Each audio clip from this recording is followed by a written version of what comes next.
Hi, once again, my name is Kidron Cannon, and this is the MMA Review. So this past weekend, there's pretty much just one main MMA card, and that was UFC on Fox, Emmett vs. Stevens. We'll be getting into that in a minute. But first, I will be joined by my next special guest. I'm very excited to have him on.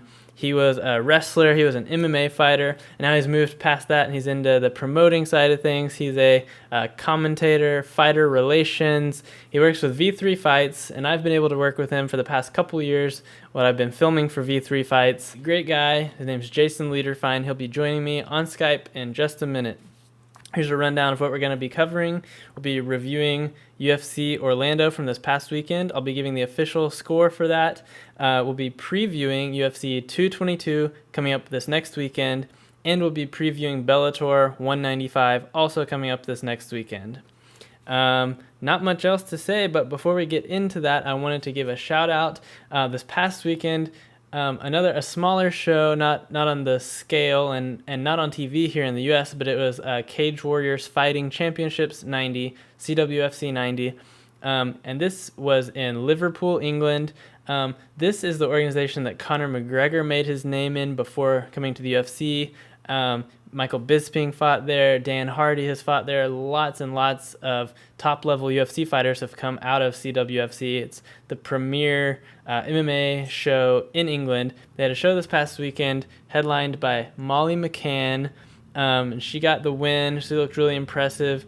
Probably the most notable fight and victory on it was Paddy Pimblett, Paddy the Baddie as he goes by, getting a flying triangle armbar in the second round. I posted it on our Instagram. So cool. It's very rare to see that in any type of competition, much less in MMA. This dude's super well-rounded, and he's trying to be champion in multiple weight classes, make his way to the UFC. He's making a name, so shout out to them. All right, that's all I've got before we get into this. And now please join me over here on Skype with Jason Lederfine. All right, Jason Lederfine, thank you so much for joining me this afternoon. How are you doing? Hey, appreciate you having me. I'm doing great. Awesome.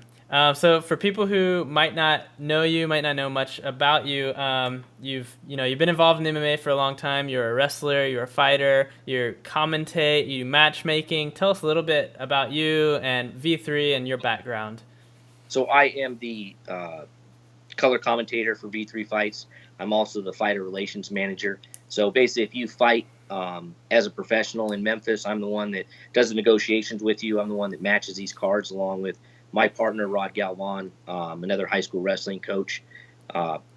We're part of Alliance MMA, which basically is a higher organization that said, you know what, we're gonna put the strongest regional promotions in the country together, and we're gonna become the proving ground for fighters to get the UFC.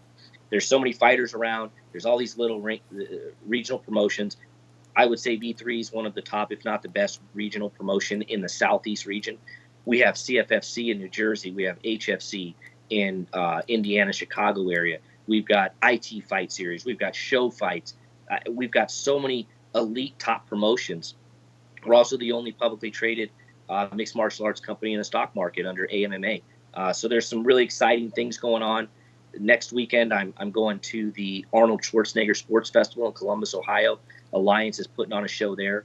It's going to be my 155 champion, Devontae Smith, is going to be facing a former Ultimate Fighter contender. So it's going to be a great card at the Arnold Schwarzenegger Sports Festival.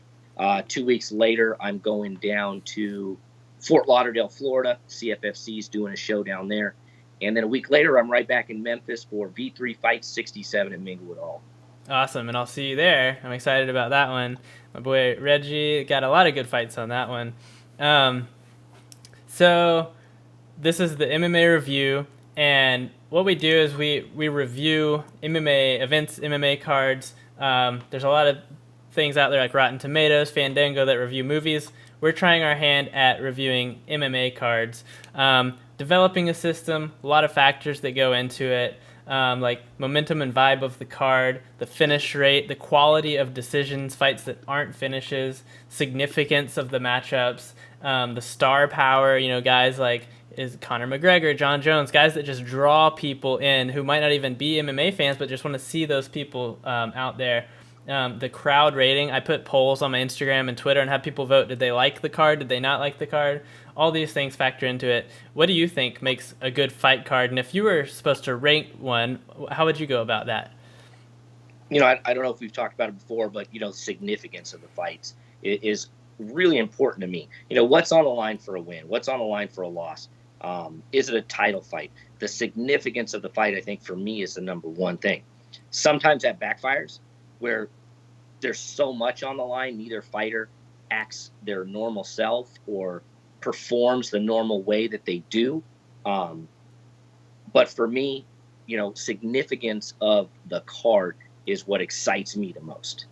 Right, I agree. Yeah, significance is a big thing, and then, but like you said, if you sometimes you get something that's so significant, such your Demetrius on like a 10th title defense or whatever it might be, that sometimes those fights, because they're so significant, can be somewhat of a stalemate. Nobody wanting to put their neck out there, going for the finish too much. That can happen sometimes, and then sometimes they're not a super significant fight, so guys just go out there and lay it all to make it an entertaining fight. So there's a lot of things, and it's so subjective, I think, trying to do this, but that's why we're trying to put so many safeguards in place, so many different categories and ways to kind of rank these.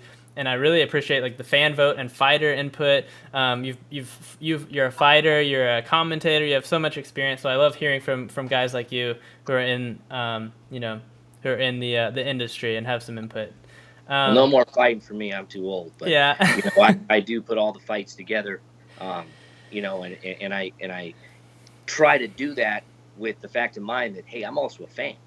I'm going to put fights on the card that I know are going to be entertaining for everybody. Right. Yeah, I love that. All right, great. So let's get into some of these fights. All right, so we're looking at UFC fight card from this last weekend in Orlando. Bunch of good matchups here.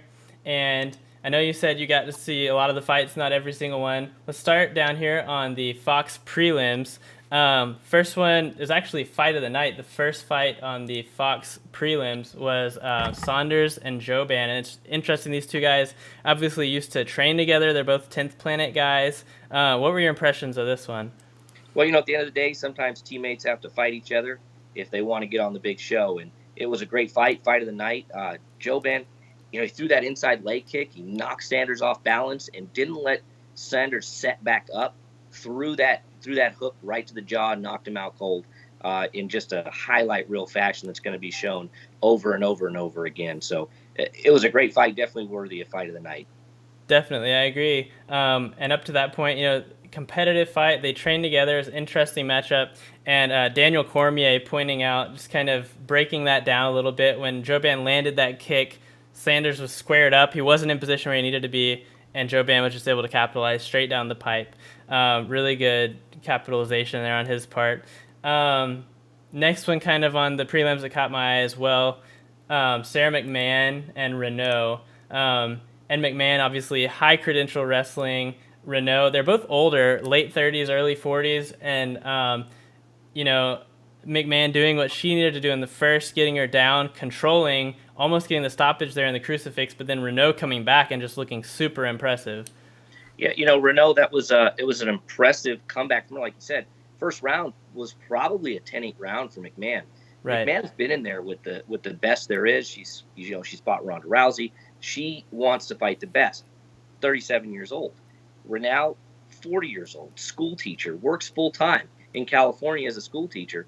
So really impressive of her to be able to find that work-life balance of working full-time, training full-time at an elite level to be in the UFC. And she's 3-0-1 in her last 4 fights.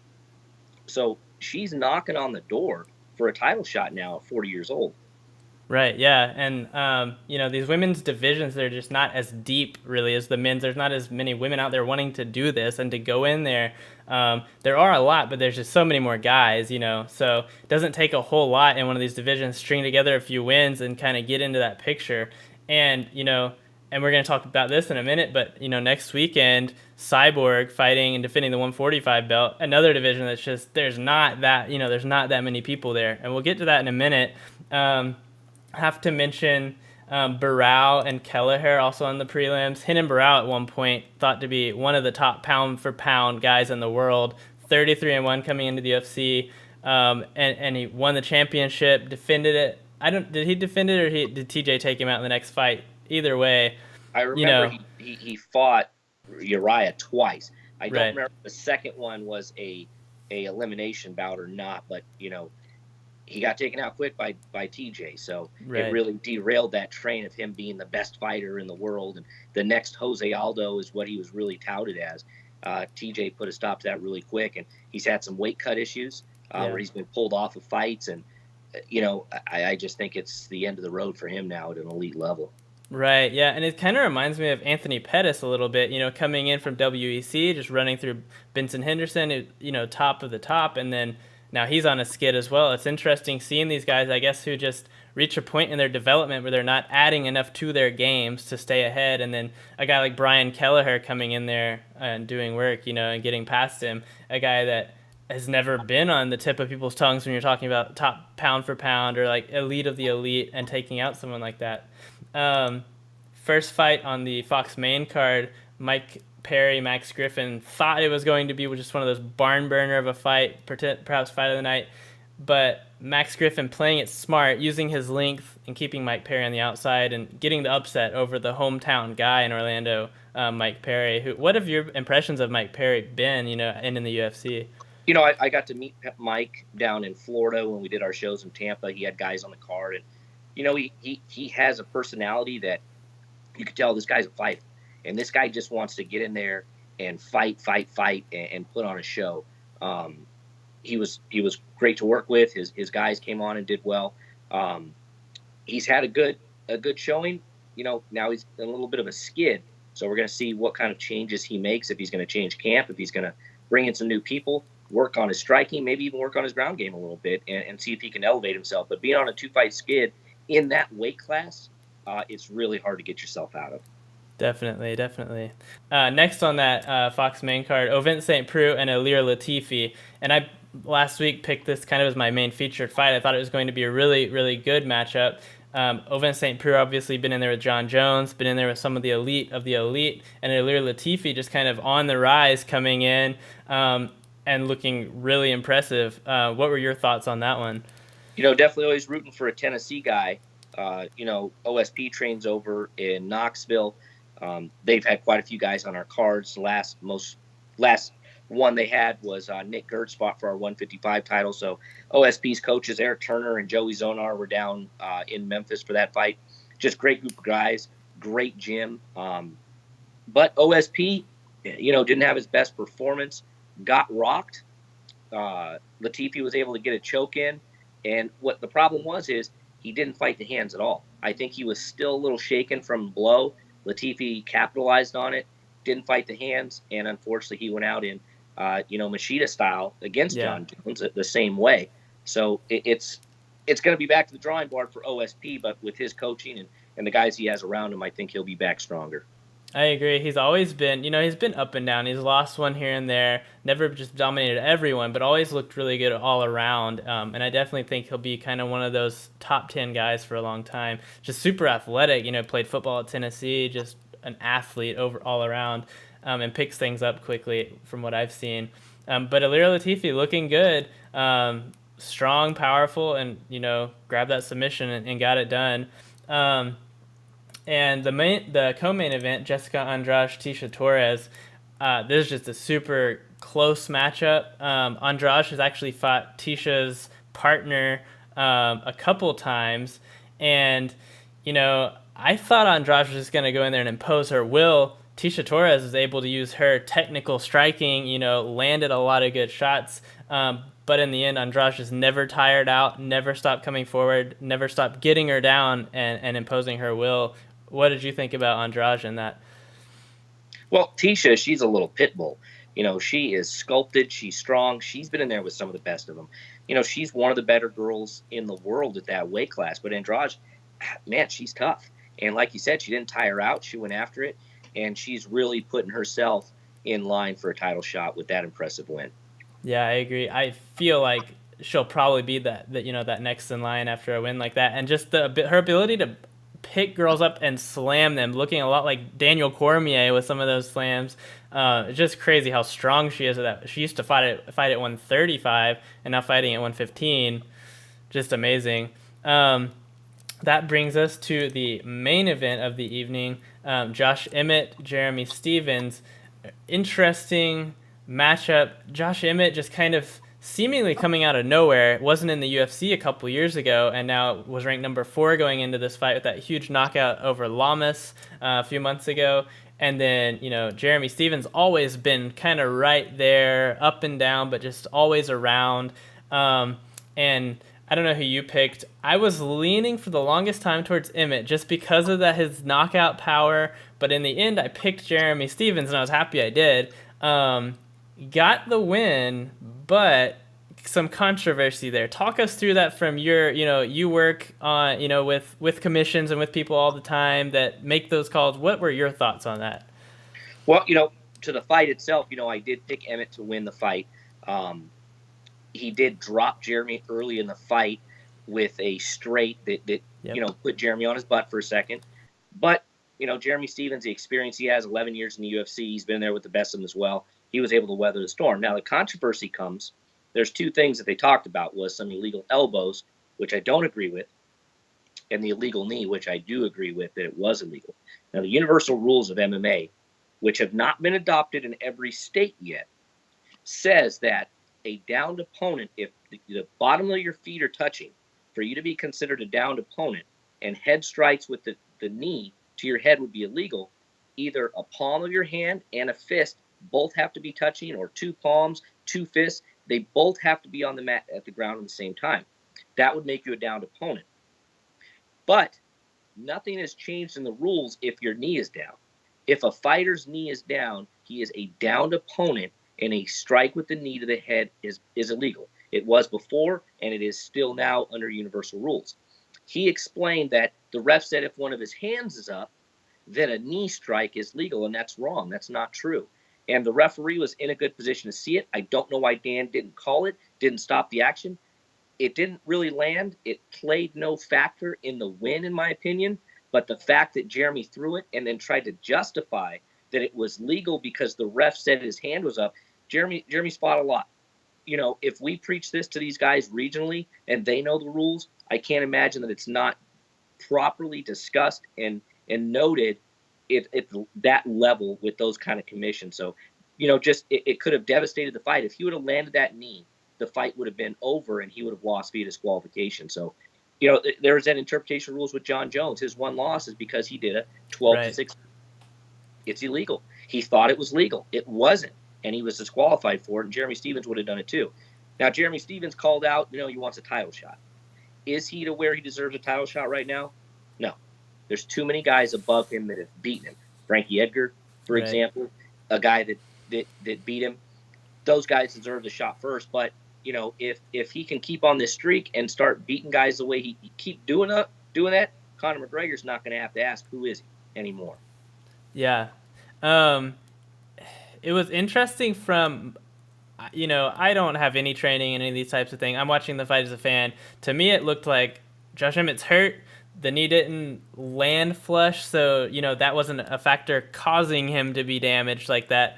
The elbows, I heard, they were to the back of the head, but as I've heard refs explain and commission explain, when you're moving, if it lands on the back of the head, it's not targeting the back of the head. They're not going to necessarily call it for that. If you're, pinning them down and hitting the back of the head, that's one thing. But when you're moving around, it's, they're not really going to call that. And the knee probably didn't really hit him on the way by, but on the way back, maybe it did. And it's just a hard job, honestly. I would, I can't imagine the pressure that a ref would be under. Like you said, the knee played no part. The knee had no impact. But the way you describe the elbow strikes or even regular strikes is correct. If when I throw the strike, it's aimed for a legal target, and you are doing this, guys are moving their heads around to try to stay out of the way. If I'm doing my best to strike you legally and you move and you cause me to hit you illegally, that shouldn't be an illegal blow. It's just like a kick. How many kicks to the groin do we see? Mm-hmm. It's an illegal strike, but when the ref says, hey, you were aiming for an inside leg kick at the time, and he changed focus and you hit him in the groin. It's not illegal. Be careful. It's the same kind of aspect with those strikes. Right. Yeah, exactly. All right, there we go. So before I move on from this card, I wanted to get your thoughts on this. As I said, we do MMA reviews, and you have to kind of put a number with that or some type of rating system with it. And so after a fight card's over, I have all this data. I get an aggregate score from all these different categories, fan vote, the significance of the matchups, the vibe of the card, all these things that factor into it. The number I got for this card was a 7.4 out of 10. What are your thoughts? Does that sound low? Does that sound pretty accurate? Without looking at numbers, what are your thoughts? It sounds a little high, actually, to me. Okay. I didn't see anything really, really, really significant on this card. When it comes to title contention, anything like that, I think everybody on the card, even the winners, are probably a few fights away from that contention. I definitely knock it down a little bit because we had some bad weather in Memphis, and the news decided to put, the rain on TV instead of the fight. But luckily, I was able to get to the fight a little bit later. But I think the card didn't have a huge significance. So I'd probably rate it a little lower, but significance doesn't necessarily mean it wasn't entertaining, and it was. Right. Yeah. So some of the numbers that kind of came, the crowd vote was actually an 8.5 out of 10. I asked people if they enjoyed it or did they not enjoy it. There weren't too many like big matchups. There were no championship fights. There were no like mega stars like John Jones, Conor McGregor, any of those guys. But the things that helped it were the momentum and the vibe of the card throughout. There were a couple fights that were slow, but overall it was pretty good, pretty entertaining. The crowd it was an entertaining fight card. The finish rate was really high, and the quality of the decisions, the fight that didn't go to a finish, were pretty good overall. I scored the main card a little bit higher significance than maybe you would have, just because Emmett and Stevens. Josh Emmett was ranked number 4. It's the top 5 versus top 10. Jeremy Stevens being number 8. A little bit of weight there. Torres and Andrade, maybe that was a title contention fight. The Andrade won. Maybe she gets a title shot next. St. Preux and Latifi were both top 10. And then Mike Perry, kind of that star power, at least in Orlando. But anyway, those are some of the factors. We're still developing this system, but that's kind of how I got to that number. What are some things you would look at from your perspective, from a fighter, from a commentator, a manager? What would you look at in terms of like getting a number for cards like this? Same kind of things. Like I said, I think significance of the fights is a really big key factor. What's on the line. Sometimes that can go both ways. When there's a ton on the line, the guys are overly cautious. Right. And sometimes when there's not a lot on the line, the fight can be an amazing. So, I think it's really hard to judge a fight. You had UFC 200 with 5 fights that were pay-per-view, main event worthy events, all on the same card. And the card didn't do that well entertainment-wise, where you have some cards that don't have a lot of star power on them, and they're talked about for weeks. So it's just kind of the luck of the draw. The matchmakers there do a great job. Sean Shelby, Mick Maynard, they do a great job of getting the guys the fairest matchups possible and putting on fights for the fans, and they do a good job. And, as a matchmaker myself, it's difficult. You just never know what you're going to get. And that's really interesting you said fair matchup, because in a minute we're going to get to UFC 222, and I want to come back to that in a second. But before we get there, let's do a little bit of a preview. Bellator 195. I don't want to spend a lot of time on this simply because there's not a lot there. The thing that's interesting to me is when I look at fighter records and just names and the people that are being put on fight cards, main cards. When we look at a UFC main card, I listed all those people in the top 10. You have these deep divisions, these guys with names, they've been around a long time. When I look at Bellator main cards, main events, the first card on the main card this weekend on Bellator 195, a girl's 1-0 versus 6-3, and not to discredit, what I would say is I would expect that record maybe on like a V3 show, on a local show, not necessarily a national show. I'm not saying anything bad about V3. I'm saying, it's a place people to being developed, on these local cards. I just don't expect records like that, I guess, on national cards like this. But that's the first fight's Christina Williams versus Emily Ducote. They're both legitimate fighters. Williams beat Heather Hardy her last fight. It's an interesting matchup. The next one's Joe Warren Well, versus like you pointed out with the girls, right? Girls yeah, divisions aren't that deep. true, So yeah, sometimes a 1-0 girl with maybe a solid amateur background, the fight makes more sense in the women's division where you're probably never going to see that on a Bellator, UFC, LFA. You're never going to see a 1-0 guy on a main card. yeah. Actually, from time to time, you do on Bellator. You see some of these records like this with guys, but yeah, usually the guys have much deeper records. They've had a lot more fights. The next one, Joe Warren versus Joe Taiminglo, bantamweight fight. Both of these guys, the reason I mention them is because they both fought the two guys in the main event, Darian Caldwell and Leandro Higo. So these two guys are fighting for the bantamweight championship. Caldwell being the champion, Higo being the challenger. They've fought before. They've also fought the two guys in the previous matchup. And the reason I say all of this is to say, are the divisions in Bellator deep enough? Because what you have is kind of a circulating door. This guy fights, he gets the championship, he goes back and fights, they fight each other again, and it just kind of keeps happening. And, one, is that a problem? And two, are the divisions just deep enough? Because I talked to Michael Chandler last week. He's beat Patricky Pitbull 2 times.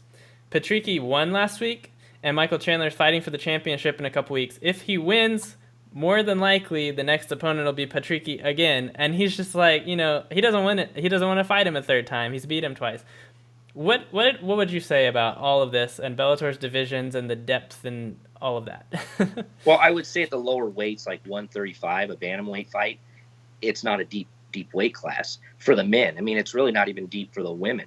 So a guy like Joe Warren, who again, he's around 40 years old, but his wrestling background, he's a Greco-Roman wrestler, and I came up watching him. A close personal friend of mine, lost to him at the national tournament a couple times. That was just a guy that he couldn't beat. Joe Warren was a certified badass, like he claims, and he's still doing it at his age. But to your point, 135 is in deep weight class. I'm a little surprised about the 155 weight class. But as you'll see, guys like Will Brooks, who beat Chandler, Right. As soon as he does that, he gets a phone call to go to the UFC. So the UFC's kind of taken a lot of the talent from the talent pool of Bellator, which does make their weight classes a little less deep.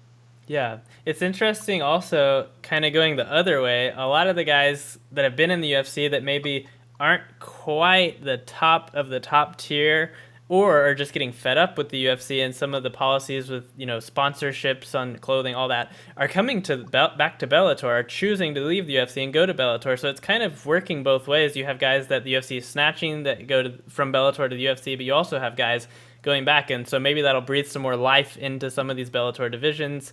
I think it could work Especially a little the both heavyweight ways. division. Right. Look at the heavyweight division. You've got a lot of heavyweights. The heavyweight division is not deep as well. They have a hard time finding heavyweights. And some heavyweights that still could compete in the UFC have left. Frank Mir, Roy Nelson, Matt Minitrone, Czech Congo. They all left and went to Bellator where they're finding some success. Right, yeah, exactly. It's an interesting dichotomy, interesting relationship between the two. And I just don't know if yet they can be directly compared to each other because you have a 600-man roster in the UFC, and I don't know what it is in Bellator, but I know it's less. It's a lot fewer guys. And another thing I've noticed about Bellator, at least, when they go to a town, they'll typically fill 70 or 80% of their card with locals who might not even fight in Bellator again. Correct. Whereas the UFC has a roster that travel with the organization. It's interesting. So Bellator, when they came to us in last October, that's what they did. They had us help them match the pro fights. What they do is they're live on TV. So they have an 8 to 10 o'clock slot that's live on TV, and then we fill the stuff before it. We try to get all the fights done before. If not, those guys actually fight after the 10 o'clock show. So they don't know when they're fighting, but they have a lot of local guys to fill the seats and sell tickets and give those guys an opportunity to shine because they don't have a feeder program like the Ultimate Fighter to build that young talent. So, it's a formula that does appear to work for Bellator. Yeah, it's very interesting. All right, now moving on to UFC 222. I think is it the third pay-per-view card so far this year? I believe in the UFC, and the headliner Chris Cyborg coming off a win over Holly Holm, taking on Yana Kunitskaya. We'll get to that matchup in a second, but before we do, I want to mention a few of the fights that are happening before that. What are your overall thoughts on this card, as a whole? What sticks out to you? What's always funny is a couple of years ago, we never would have imagined a woman headlining pay-per-views, and now they're doing it actually kind of frequently. We also didn't think Cyborg would even be in the UFC because of her relationship with Dana White and the lack of a 145 division. She can't make 135. She's killed herself to make 140. All in all, the card's good. I would have definitely liked to have seen Max Holloway still on the card, a sucker punch fighter, face Edgar for the belt. That would have been just icing on the cake. But all in all, some good fights. There's a couple fillers on it that we'll talk about, but I'm definitely looking forward to the main and co-main event. Yeah, I agree. So looking down, the first fight that really caught my eye, and feel free to jump in anytime that I skip over a fight you want to mention, on the Fight Pass or on the FS1 prelims, John Dodson, Pedro Munoz. Dodson, obviously, he's fought at 25. He's fighting at 35. He has a lot of power, swings, just puts everything he's got into a lot of his punches. He's never been stopped in almost 30 fights. 9 decision losses, but never been stopped. It's really impressive. He's also never lost 2 in a row in his career, which is tough to do, as in 30 fights. He is coming off a loss. But Munoz, black belt in BJJ, he's fought a lot of tough guys, but he does absorb more shots, more punches, more punishment, I guess, than John Dodson in terms of statistically speaking. What do you think about this matchup? Dodson, obviously, he's fought for the belt at 125. He's tough. He won the Ultimate Fighter. His length, I think, is going to play a big factor in it. He's not tall. He's not big enough for 135 pounds. Where he might be better, he might be stronger, he might be more physically capable. But when guys can take advantage of a length, height, all these advantages when it comes to kicking, when it comes to punching, and also when it goes to the ground, if a guy's that high level of jiu-jitsu and he has longer arms, longer legs, it's going to be a problem for Dodson at 135. Yeah, it's an interesting thing. As we've seen a lot of matchups over the past couple of weeks, guys using their length and using their reach, and generally that's a really big, it has a lot of effect on the fight. Makes me think of the OSP fight with Alira Latifi. It doesn't always work out that way. Sometimes the smaller guy, the stronger, stockier guy can impose his, but yeah, usually reach has a lot to do with it. Any other fights on the prelims that stuck out to you before we move on to the main card? Nope. Okay. So moving on, and the first one on the main card that really drew my eye was Stefan Struve, Andrei Arlovsky. And I had to look to make sure these guys hadn't fought before, because I could have sworn they had. They're 2 guys who've been around forever, and I was shocked that they hadn't fought before. What are your thoughts on them, these 2 guys who've been around forever? Well, this is one of those filler fights I was telling you about. Arlovsky, he had his time. He's 1-5 in his last 6 fights. Struve, he's 3-4. He's gotten knocked out by a lot of guys. I think this has to be the end of the road for one of these guys that loses. It's hard to call a winner because both of them can get knocked out with a slap to the face at this point of their career. It's rare to keep a guy on 5-fight losing streak to lose 5 in a row to even get a call back up to the UFC. But that's where we circle back around and we talk about the depth of the heavyweight division. You can be 1-5 and still fighting in the UFC because of the lack of depth in that weight class. Right. Yeah, it's interesting too. Just I guess, well, with new fans coming into the sport, the name Andrei Arlovsky might not mean very much, but for guys like us who's been watching it forever, when you hear that name, you think, oh, it's it'll be an entertaining fight. Someone's getting knocked out. We've seen him just flatline people. We've seen him get knocked out. So it's one of those guys who you can just kind of go to have an entertaining fight. It might not mean much, it's not a title contention fight, but it'll be entertaining, I think, because they're just going to throw. And that's not one of those weird height advantages, Struve. I think he's 12'3", so the guy's long, which could pose problems for Arlovsky if he can land some jabs and some punches and set up a front kick or something like that. Yeah, and an interesting thing I didn't realize till looking into his record, but Stefan Struve has 17 submissions. I don't think of him as a submission guy, but those long arms, if someone shoots in, he can lock up a Darce, he can lock up interesting things that a lot of guys at heavyweight would have trouble doing. So I'm not saying Andre is going to go in there and shoot on him, but if they end up in that position, it could be an interesting turnout. Next fight, and this guy, one of those kids that's just kind of swung in out of nowhere and is just making waves, Sean O'Malley, taking on another young guy, Andre Sukumtat, I think is how you say it. What are your thoughts on Sean? Is he legit? So far, he's there, and this is a big opportunity for him to earn his place on a main card of the UFC and really start to make some noise in that division. Yeah. As we know, he came in Dana White's Tuesday Night Contender Series, put on a crazy show. I love watching him fight, obviously, because he's entertaining. He'll just go in there and swing. He has been hit a lot. I've noticed, he has a good chin. He's young. He hasn't been knocked out, but he does get hit a lot, and that's one of those things that as you go in your career can wear on fighters, and you lose the ability as you get older to take that. He's still super young, but his output, just looking at significant strikes per minute landed versus everyone else, almost 9 significant strikes per minute. That's like triple his opponent, and it's just an amazing. He hasn't had many fights in the UFC yet, but just those numbers are kind of crazy. Interesting matchup. And Andre, he's got good striking as well, not as much output, but he's only lost via decision, never been knocked out, so it'll be interesting to see. Just looking at Sean, you don't think, oh, he's a powerful guy. He's long and lanky, but he's got power, so we'll see how Andre does against that. And then what I think is probably the most intriguing matchup of the whole card, most intriguing matchup in a while for me, is Frankie Edgar, Brian Ortega. What are your thoughts? Frankie Edgar, probably one of the nicer guys in the UFC. I met him at a show up in New Jersey, a CFFC show. One of his fighters was on the card. Took pictures with fans, talked to people. Just a super nice guy. And, he beat BJ Penn. He had some trouble at 155. He wasn't even really cutting weight for 155. But still, he wants to fight the best guys. He's had the 2 losses to Jose Aldo. But other than that, no one's come close to beating him at 145 pounds. Every time they tout somebody as the next best thing, he takes them out.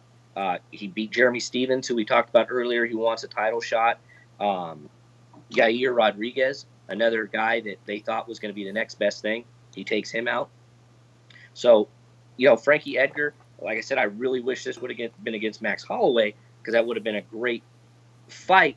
But he's got a 13-0 fighter that he's going to come up with, a guy that trains at Gracie Jiu-Jitsu in Torrance, their original location where all the Gracies live.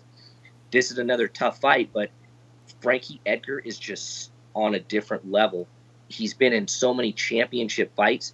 He fought for the 155 championship 4 times. He's fought for the 145 championship 2 times. That's 6 title fights that this guy's been in. With the amount of rounds he has, it's absolutely unbelievable. Yeah, he's one of those guys who's fought everyone. He's fought Hall of Famers. He'll be a Hall of Famer, I'm sure. And it's just, when you see a guy coming up like Brian Ortega, who's just he makes people look silly with the way he takes their back, the way he, his jiu-jitsu, black belt under Henner Gracie, his T-City for the triangles. But, I find it hard to believe that there's something Frankie Edgar hasn't seen yet, whether it's in a fight or in practice. I'm sure the amount of guys he's fought, the amount of years he's been doing this, is there really any look he hasn't seen and isn't prepared to deal with? because he's never been finished. I mean, how crazy is that?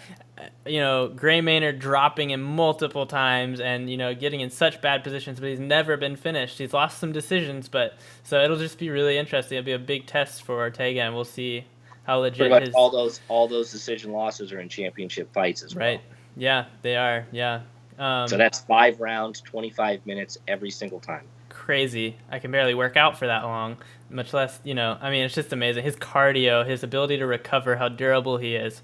But can Brian Ortega, use his jiu-jitsu and at least, get the decision win and get the victory. We'll see. But anyway, really good matchup on that one, I think. And as we mentioned earlier, you mentioned this, I alluded to it as well. We were talking about fair matchups. A world championship fight. You have Chris Cyborg, who 19-1. I think she lost her first fight. I know it was a really long time ago. And undefeated since then. Yana Kunitskaya coming from Invicta. She won the championship, but it was at 135. So at 145, a couple of questions. One, can Chris Cyborg be beat at 145? And two, is there any way Yana Kunitskaya can do that? What do you think? Well, you are correct. Cyborg lost her first fight. That was in 2005. She was submitted with a knee bar. She hasn't lost in MMA since then. She has had a no contest because of a positive test for steroids. But other than that, she has not been beat. Her last fight against Holly Holm was the first time she was taken to decision. It was a entertaining fight, but it also kind of exposed Cyborg that a good striker can stand up with her and put her in some damage. Cyborg, she lost the Muay Thai fight in 2014, but that was to a girl that was 42-0-3, and she took her to a decision. So it goes to show how tough Cyborg is, and Yana, she's a Russian girl. She's 14-3, like you mentioned. She's an Invicta champion, but at a lower weight class, she's 1-1 in her last 2 fights. What I really applaud some of these fighters for is they say, you know what, I know the momentum's against me. I know that I'm not supposed to win this fight, but I want it because I want to test myself. And I wish people at the regional level thought that way a little more. But, I'm excited to see anytime you get to see someone like Cyborg in a cage, it's an exciting fight. I agree. It's interesting. The last loss that Yana had was to Evinger, who came and fought Chris Cyborg, and Cyborg, walked through her. The one thing I will say that I've been impressed, I mean, there's so many things to be impressed with Chris Cyborg, but she's been, for so long, she would just go, full speed ahead and try to take people out. But her past few fights, she's kind of brought it back a little bit and been a little more tactical and taken her time, like against Evinger, and then obviously the Holly Holm fight was just kind of, the Holly Holm fight was just kind of the defining moment where we knew, okay, she's incredibly legit. If Holly Holm can't take her out in 5 rounds, she goes the distance. It says a lot. But you also look at Holly Holm's record the past few fights. True. She beat Ronda Rousey, then she didn't win a fight again for quite a while. So she struggled. She's lost at 135. That was her first fight at 145. I didn't think it was the best matchup to take someone off of losses at a lower weight and give them a title shot at a higher weight. But again, back to that point, the girls' weights just aren't deep enough. Everybody was getting run through by Cyborg. So they made the fight. I think one more girl fight we didn't mention was the Kat Zingano fight. Right, yeah. And Kat's it's a unique character. She beat Amanda Nunes, the bantamweight champion now. She hasn't fought since July 2016. She had some personal things going on in her life. She did lose to Ronda Rousey in kind of a freak submission, but I'm really looking forward to Kat getting in there. I think if she puts together a win against Vieira, she's 9-0. I think Kat puts herself right back in that title contention, being that she's beaten the current champion. Yeah, I agree. Yeah, that'd be a good matchup. And I love watching Nunes in there. I think maybe down the road, Nunes Cyborg might possibly be made. I've heard it mentioned might be another good matchup. They've talked about it. I don't think it's a win-win for Nunes. Yeah. Going up a weight class. I would say maybe let's do this at a catch of 140, no belts on the line. I think that would be one of the fairer ways to do it. I just don't always agree when someone from a higher weight class calls out someone from a lower weight class. If you want to call me out if I'm 135, make the weight, and then you can call me out. Right. Yeah. Exactly. It makes me think Dillashaw and Demetrius. What's going to happen there because Dillashaw constantly calling him out. I've heard Dillashaw can make 125. We've never seen it, so that'd be an interesting. They say he can do it, and at that level, with the amount of money that would be on that fight, he can get someone in there, a nutritionist that can get him down. I think he can make it, and honestly, that's probably one of the few 125-pound fights that I really, really, really desire to see. That would be an amazing, phenomenal fight, and honestly, I think TJ wins that fight. Yeah, I think it'd be a great matchup, and it would be one of those things where if Demetrius did win, it's kind of hard to argue that he's not the number one pound for pound ever, That would cement it. Yeah, it would. I love watching him fight. Thank you so much for being on. Tell us a little bit about V3, what you guys have coming up, what things are exciting to you, and just tell us what you're thinking about coming up. So just going to let you know I'm going to officially announce the V3 Fights 68 main event, but we're going to talk about V3 Fights 67 a little bit. And this is an exclusive. I haven't announced the main event yet, so you're going to be the first one to hear it. Awesome. V3 Fights 67 at Minglewood Hall, March 24th. Just an amazing card. One of our titles is now vacant because your friend, Bryce Mitchell, made it into the Ultimate Fighter. We wish him the best of luck. This is exactly what we wanted with V3 and Alliance MMA, is to get these guys noticed. Bryce Mitchell, 9 fights, 6 of them in our cage as a professional. 8 finishes, 7 in the first round. I mean, just phenomenal career. Fought for us twice last year. He won our first professional belt. He was our first professional champion and is one of only 2 people to actually defend his professional title. And in doing so, he actually won the Hoosier Fight Championship as well last June. So hats off to Bryce. We love him to death. I heard he's pretty good at jiu-jitsu, so we'll see how that goes.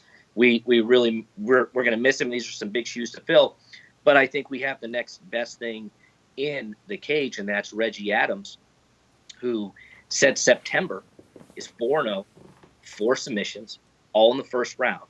But he's facing someone a lot tougher now in Trevor Anderson out of the LC in Arkansas. Trevor's undefeated as well. He's 2-0. So this is going to be for the vacant V3 professional featherweight title. So I'm really, really, really excited about that. We also have a former Ultimate Fighter participant on the show. That's Austin Lyons. He is going to retire after this fight. He claims he's 14-5. He's fighting Kevin Henry. Now, this is one of those things where I wouldn't normally make this matchup. Kevin Henry's 1-5 as a professional. But Kevin Henry just beat one of Austin's teammates, submitted him in the first round. And Austin said, I want this fight. I want it. I want to avenge the loss of my teammate. I said, look, I'll ask Kevin Henry if he wants it. If he does, I'll sign off on it. Kevin Henry said, I'm honored to be called out by someone of that level, and I'll take the fight. So looking forward to that one. And Brandon Gator, one of our former amateur champions, he's making his professional debut. We've got some of the best amateurs in the region, not in Memphis, not in Tennessee, in the region coming to my card. I've got people from Arkansas. I've got people from Kentucky, all over Tennessee, Mississippi. I've got people from all over the region coming to be a part of this card. And I've got 17 fights on this card, so it's going to be a lot of entertainment. And tickets are available, v3fights.com. We will be on Flow Sports starting March 24th. So if you have a Flow Sports account, you can go on there, Flow Combat, and watch our show live. So get that subscription to Flow Sports because there's a ton of MMA content on there weekly with a lot of different promotions, but we'll be on there now, so you'll get to hear me on there as well. It's awesome. I love it. Great. And that is all you just mentioned is V367, right? And that's just 67, March 24th. Awesome. Our next show after that is going to be April 28th in Tunica, Mississippi at the Fitz Casino. This one's exciting. We've got Red Hot Ryan Collins, who was just signed to a multi-fight deal with V3 Fights, and also a Sucker Punch managed fighter. Undefeated, 5-0. He's going to face Justin Prescott out of Mobile, Alabama, who's 5-1. So a really, really tough fight. This is going to be a lightweight fight. Another exciting thing, and that's our main event. That's the first time it's been announced, but now everybody knows. Another exciting thing is we've got Mark Martin, a Division I wrestler who wrestled for Ohio State University and was on their national championship team. He's going to make his professional debut with V3 Fights. Out of all the organizations going after him, he's making his debut with us. He's actually in Arizona training now. His manager is flying him out just to be a part of our card to make his professional debut. So we're really, really, really excited about that one as well. That's awesome. Good job there on the matchmaking on that. That's awesome. That's going to be really cool. It's awesome seeing people. I mean, the last fight, V3 fight I was at, there was a guy who came from like Jackson Wink, way out in New Mexico. They're coming from all over the place now. It's really cool and to we're see. Looking to get him. We're getting him back on the card as well. I've got a couple opponents for him. We're trying to get that finalized. But we're getting some big people on our cards. You know, I've got managers saying, look, I will fly these guys from California. I'll fly these guys from New Mexico. My heavyweight champion is from New York. Yeah. My bantamweight champion's in Chicago. My flyweight champion is in New Jersey. I've got guys from all over the country knowing that if they get on V3 and they're successful, that's the next step to getting to where they want to be. And we're embracing it. We're absolutely loving it. That's so cool. It's awesome to see. As someone who gets to be at these and filming the fights alongside you guys, it's so cool to see all of this growth. Yeah, I really appreciate you coming on the show. Thank you so much for your time. Where can people find you or V3 on social media and all that? Anything else that you want to say before you go? So Twitter, I'm at Jason19Delta2000. Also V3 Fights. We're v3fights.com. We're V3 Fights on Instagram. We're V3 Fights on Twitter. We're V3 Fights on Facebook. So you can reach us on there. You can reach me at Jason Lederfine on Facebook, and my personal email for V3 Fights. If you've ever want to know more information or you ever want to fight, hit me up at jlederfine at v3fights.com. I'll hit you back as soon as I can. And, you know, I look forward to you guys enjoying the show, and I love what you're doing. You know, if people see the videos that you do, and the work that you're putting in behind the scenes for the fighters to promote and highlight them, you know, you're going to be the next guy to take it to the next level, and we're going to get you there. I appreciate that. Thank you so much. And I'll have those links down below in the description for anybody who wants to learn more about V3. Thank you so much for your time, Jason. I really appreciate it. It's good to talk to you as always. Thank you very much. Yes, sir. One more time, I just wanted to say thank you to Jason for joining me on this show. Can't wait to be shooting for V3 again. Bunch of good V3 shows coming up. So many awesome talent and these young talented fighters coming up through V3 and these alliance organizations making their way into the UFC. My best friend Bryce, obviously on The Ultimate Fighter right now, came through V3, won that featherweight championship, vacated. He's off on The Ultimate Fighter, and two more guys coming up right behind him fighting for that same belt, hoping to move into the UFC before too long as well. So awesome seeing all that talent. Awesome working with Jason and all the guys over there at V3. That's all we've got for this week. Thank you so much for tuning in. Don't forget to subscribe right here at the MMA Review, Twitter, Instagram, Facebook, all of that. And subscribe right here on YouTube to be notified each week when the new show comes out. Be sure to watch last week's episode with Michael Chandler if you haven't seen it yet. And please remember, go on Instagram and Twitter and let us know how you felt about the fight cards this weekend. We want your input so we can calculate these scores and get a better representation of what everyone's thinking. So please subscribe, please follow, and don't forget to vote.